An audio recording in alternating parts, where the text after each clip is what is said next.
जंगल से भटककर आबादी में पहुंचा नीलगाय, हजारों ग्रामीणों की उमड़ी भीड़। हाईटेक निगरानी के दावों पर उठे सवाल। उदंती सीता नदी टाइगर रिजर्व से अपने झुंड से भटककर जंगल से बाहर निकला लगभग 3 वर्ष का नीलगाय इन दिनों इलाके में चर्चा का विषय बना हुआ है।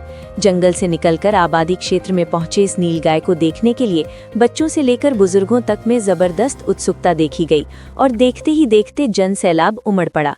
जानकारी के अनुसार ये नीलगाय उदंती सीता नदी टाइगर रिजर्व से भटकते हुए चिखली छैला जंगल के रास्ते शाही डोंगरी के पास पहुंचा, जहां वो अत्यधिक थकावट के चलते करीब 2 घंटे तक बैठा रहा।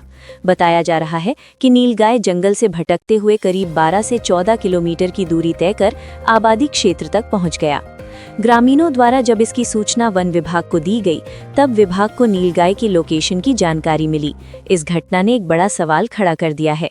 सैटेलाइट कैमरों और हाईटेक निगरानी के दावे करने वाले उदंती सीता नदी टाइगर रिजर्व USTR को आखिर एक नीलगाय के जंगल से बाहर निकलकर इतनी दूरी तय करने की भनक क्यों नहीं लगी?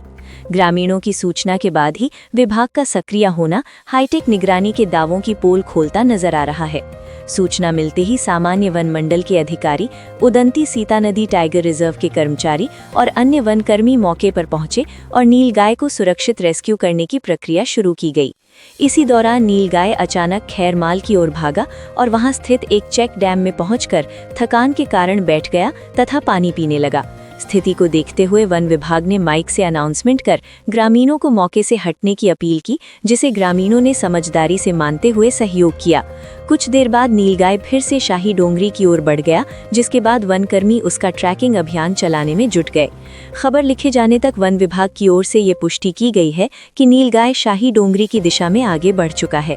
इस पूरे घटनाक्रम के दौरान क्षेत्र में पहली बार नीलगाय की मौजूदगी ने ग्रामीणों में खासा उत्साह पैदा किया। खबर फैलते ही हजारों लोग नीलगाय को देखने के लिए उसके आगे पीछे घूमते रहे, जिससे मौके पर भीड़ लगातार बढ़ती चली गई। फिलहाल वन विभाग नीलगाय की सुरक्षित निगरानी और उसे दोबारा जंगल क्षेत्र की ओर मोड़ने के प्रयास में जुटा हुआ है। वहीं ये घटना वन्यजीव निगरानी व्यवस्था और हाईटेक दावों पर गंभीर सवाल भी खड़े कर रही है।